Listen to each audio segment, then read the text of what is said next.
The board injects some cash. That's unlike them. And Ronaldo announces his retirement. What a career. Looking at the squad statistics, it's hard to determine what I actually need to bring in this summer for Eric. Maybe a backup for Raspadori now that Ronaldo has gone, but we only have £75 million in the budget. But we are going to be saving nearly £1 million a week on wages through players like Ronaldo, Martial and Luke Shaw, who are all leaving the club. A target I've had for a while is Charles Di Catalare, and checking his contract, he has a £40 million release clause, and I was quite happy to activate it. I then negotiated with Everton, who wanted Diallo. I wasn't massive on selling him, but he's only ever going to be a squad player, so £29 million is not that bad with 1 year left on his deal. Wolves also then came in and I accepted a £30 million bid. I then identified Dedic as a great option for both fullback positions, who would only cost £34 million. He's 21 years old and brilliant in defensive positioning and tackling. And considering Shaw and Williams was leaving on a combined 200k a week, Dedic would only cost me 80k instead. And then both Dedic and Di Catalare agreed to sign on the same day. Wait, what? We are roughly £3 to £4 million short, and Diallo has turned down both offers. With Ronaldo retiring, I had to choose my next club captain, and Declan Rice was the best man for the job in my opinion. We got the Di Catalare deal done again, thank God. Two offers then came in for 31-year-old Paul Pogba, so I accepted one and offered him out for more to start a bidding war. And it worked, as he signed for PSG for £35 million. I noticed then that Xavi took over from Klopp at Liverpool, but Klopp went to Barcelona, so they've basically just swapped jobs. This then had me curious what other managers were still around in the Premier League. Zidane is now at Chelsea, Roberto Martinez is at Spurs, and Roberto Mancini is at Arsenal. I then signed a goalkeeper from Palace mainly for the future and for the fact that we can make him homegrown talent. Striker-wise, we can promote a youth academy star, Ollie Gardner, into the first team as a backup to Raspadori, but we'll make him available for the under-23s still. And Ten Hag is really thrilled with the new signings. We then sold Diallo to Porto for £25 million. And the first game we took on Chelsea in the Community Shield, where Rashford scored the opener and a well-worked team goal with Bruno firing in the second to secure an easy win. First game of the Premier League season defending our league title, and we fought to an 89th minute goal by Gonzalo Ramos, who had literally just signed for Leicester the day before. We then beat Swansea with Rashford opening the scoring, Bruno nailing in another free kick into the top corner, and Dedic getting an injury-time third from a set piece. And it was back to the diamond, which is very interesting. Our Champions League group included Inter Milan, Rangers and Nice. And don't you dare say Europa League, Eric. West Ham came to Old Trafford next and scored first. It took until the hour mark before the goals came flying through, with Musiala with the first.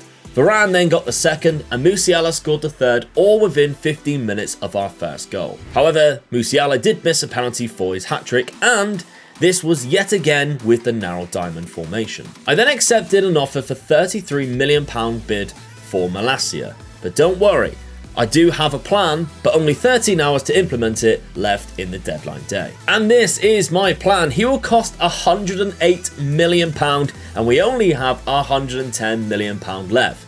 It is a big cost, but he is the best left back in the world, and Alphonso Davies is still only 23. Well, the wages requested were a lot more than anticipated, and it became very apparent this was going to cost me a lot. I'm not too pleased with it, but I don't have any other options, unfortunately. Done deal! There is your present for winning the league, Eric. Alphonso Davies. Another big summer this, definitely going to push for that Champions League. But before we take a look at how the rest of the season gets going, today's video is sponsored by the brand new footballing app, SPITCH. Yes, the season might be over, but it might be the best time to download SPITCH using my link at the top of the description. Not only will you be supporting me as a content creator, and I am very grateful for that, but there's also a link to join my community league, which means that when all of these transfers start coming in, you can start building your team for the very first game of the season of the Premier League, where we can all battle it out throughout the whole year to see who will win in my community league. You have to be from the UK, Germany or Austria to be able to download SPITCH, and you have to be 18 years of age or over, for the simple reason that you can actually win some cash prizes. It's still free to play, and you can make as many transfers as you like every single week. And if you do miss a week, it doesn't matter. You can play SPITCH as a week-by-week basis or throughout the season, however you wish to play. We have nearly 80 people in the community league, so I really hope that more of you can join. We can have over 100 people in there for the start of the first game of the season. That'll be absolutely fantastic. Thank you to everybody who's been joining. You can use the link, like I mentioned, at the top of the description there. That will download SPITCH to begin with, and the second link joins the Community League. Thank you very much. Now, during September, the winning run continued in all 3 competitions, starting off with a 3-1 away win to Villa and a hat-trick from Raspadori, and only dropping points at Spurs in a 1-1 draw. In October, we faced Liverpool and Declan Rice got caught napping, with Giovanni Reina firing in the only goal of the game in a 1-0 loss. It was, however, the only bad result of that month. And that only sees us sat in 5th place, however, with 6 points behind leaders Liverpool, managed of course by new manager Xavi. We are doing well in the Champions League though, and set to face Arsenal in the quarter-finals of the League Cup. And Raspadori is on fire right now with 13 goals in 14 starts. In November, we played City and took the lead nice and early, but Darwin Núñez equalised in Kompany's 4-4-2, but Bruno put us back ahead. Arthur Thiat then got a third, and City could only pull one more back through Rodri. We did take a loss to Arsenal, but the rest of the month was fairly successful, meaning that we did jump into 2nd place in the league, but still 9 points behind Liverpool and qualified through the Champions League. Nice one, Eric. However, Musiala broke his ankle against Arsenal and will be out for a few months, and Raspadori damaged his cruciate ligaments and will be out for a possible 6 months. We then ended December against Chelsea. Bruno Fernandes opened the scoring with a free kick and we were unstoppable. Ten Hag ball is beautiful and you can see that through the last 2 goals. Rashford with the first, and look at the 4th by Charles de Ketelaere. What a beautiful goal.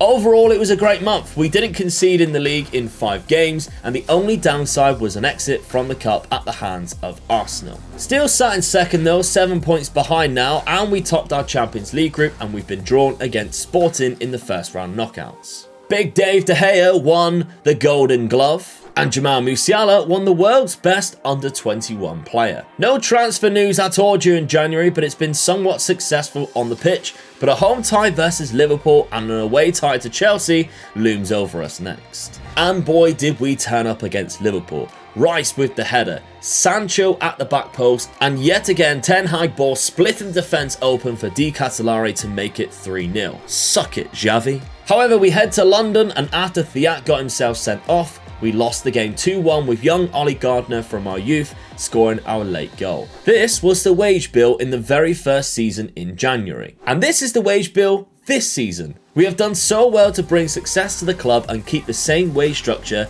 while other clubs are now paying far more per week. February had its ups and downs. A loss to Wolves was annoying, and a draw away to Sporting is not what I was expecting in the Champions League. The second leg was quite the opposite to this. We couldn't stop scoring.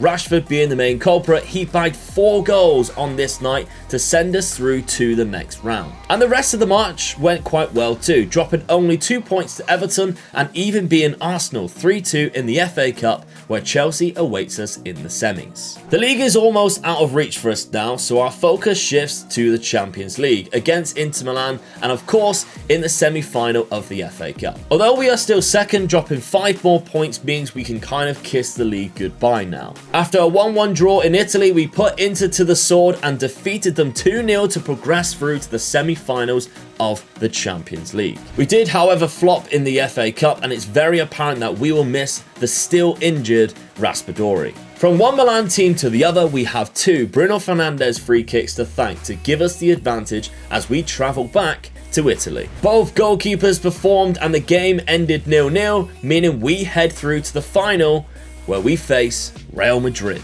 We started off on top with Marcus Rashford running through on goal only to hit the post. We got them in possession once again, and Musiala played through Sancho, who wasted such a golden opportunity firing it over. The second half seen Madrid's first attempt on goal when Chiesa was played through, but like Sancho, he smashed one into row Z.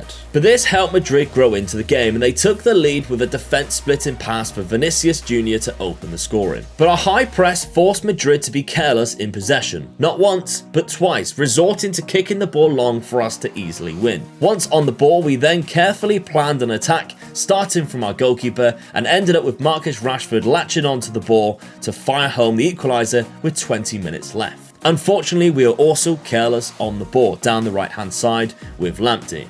And when Mbappe got on the ball, he smashed it into the playmaking area of the pitch, where they found a forward run by Valverde, who placed home a Madrid second. But in the 92nd minute, we had one last opportunity. And with some patient passing, Bruno Fernandes was then played through and found himself through on goal. But somehow, he fired his shot wide. And unfortunately for us, Real Madrid lifted the Champions League trophy once again. But what does Eric think of this loss? Well, he predicts it will make the players hungrier to win the Champions League next year. I love that. And if the next episode is out, I'll pop it up on the screen here. But if it isn't, make sure you subscribe so you do not miss that episode. Smash a like if you can, and I'll see you then. Bye-bye.